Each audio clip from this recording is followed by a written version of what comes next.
ఎప్పటికప్పుడు తాజా వార్తలను అందిస్తున్న జీకే న్యూస్ కు స్వాగతం.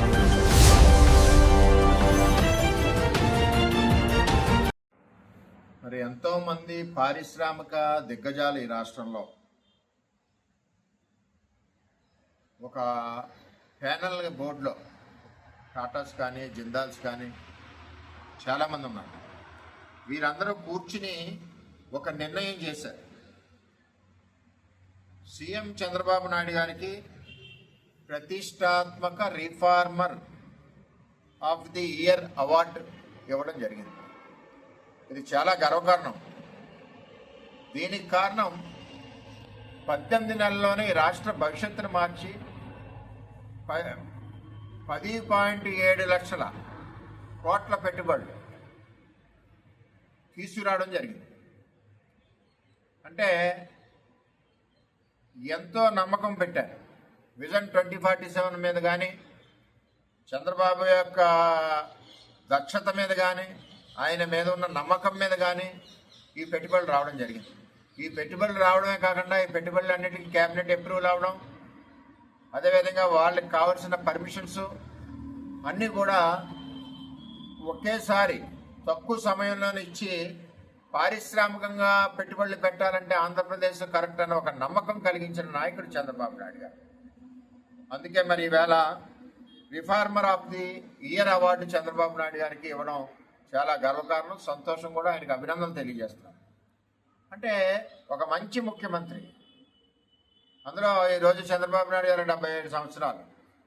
నిజంగా ఆయన 40 ఏళ్ళ యువకుల్లాగా పనిచేస్తూ ఉన్నారు. అటువంటి వ్యక్తి రాష్ట్రాన్ని ముందుకు తీసుకెళ్ళాలి అన్న ఉద్దేశంతో రాష్ట్రానికి మంచి పేరు వస్తుంది. ఒక పక్క గతంలో గత 5 సంవత్సరాల్లో ఉన్న ముఖ్యమంత్రి ఏదైతే ఉన్నాడో, దోపిడీలు, దొంగతనాలు, అదేవిధంగా జగన్మోహన్ రెడ్డి పరిపాలనలో ఈ రాష్ట్రానికి వచ్చిన పేరు మర్డర్లు, రౌడీజాలు, ఇవి తప్పితే ఈ రాష్ట్రం వంక చూడకూడదు బాబు అని పారిశ్రామికవేత్తలందరూ కూడా జగన్ పరిపాలనలో పారిపోవడం జరిగింది. దానికి ముందు టీడీపీ పరిపాలనలో ఇన్వెస్ట్ చేసిన వాళ్ళు కూడా పారిపోవడం జరిగింది. ఇప్పుడు ఏదైతే చంద్రబాబు నాయుడు గారు యొక్క పరిపాలనలో ఆయన మీద నమ్మకంతో ఈవేళ 10 లక్షల కోట్ల పెట్టుబడులు వచ్చాయి. నిజంగా ఈ బ్రాండ్ ఏదైనా ఉందంటే ఏపీకి అది సిబిఎన్ బ్రాండ్. సిబిఎన్ బ్రాండ్ మీద ఈరోజు 10 లక్షల కోట్లు పెట్టుబడులు వచ్చాయి. ఓన్లీ సిబిఎన్ బ్రాండ్ మీద ఈరోజు ఏపీకి ప్రపంచవ్యాప్తంగా పేరు వచ్చింది.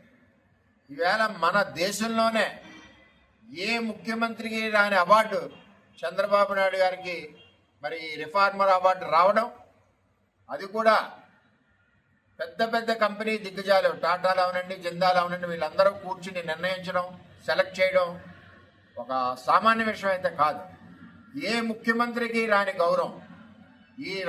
ఈ దేశంలో రాష్ట్రాన్ని అభివృద్ధి పదంలో నడిపించిన వ్యక్తి చంద్రబాబు నాయుడు అని చెప్పి ఈరోజు ప్రపంచవ్యాప్తంగా గుర్తింపు రావడం జరిగింది. ఉమ్మడి రాష్ట్రంలో కూడా సైబరాబాద్ నిర్మించిన వ్యక్తి చంద్రబాబు నాయుడు. ఇవన్నీ కూడా వాస్తవాలు. ఈవేళ ప్రతి పల్లెటూరులోనే ఒక ఐటీ ఎంప్లాయ్ యుఎస్లో కానీ యూకేలో కానీ బయట ఉన్నాడు అంటే దానికి కారణం చంద్రబాబు నాయుడు. చేత ఏదైతే ఈరోజు అవార్డు గ్రహీత చంద్రబాబు నాయుడు గారు ఉన్నారో, మరి ఆయనకి పిఠాపురం నియోజకవర్గం తరఫున, నా తరఫున మరి ఆయనకి కంగ్రాచులేషన్ తెలుపుతూ, మరింత ఆయన పరిపాలనలో ఈ రాష్ట్రాన్ని మరింత అభివృద్ధి పదంలో ఇంకా ముందుకు పరిగెడుతుంది ఈ రాష్ట్రం అని చెప్పి, అదేవిధంగా పెట్టుబడులు వరదల్లాగా ప్రవహిస్తాయి. చంద్రబాబు సిబిఎన్ బ్రాండ్ అంటే అది పెట్టుబడులకు మారిపోయారు సిబిఎన్ బ్రాండ్ అని చెప్పి తెలియజేస్తారు.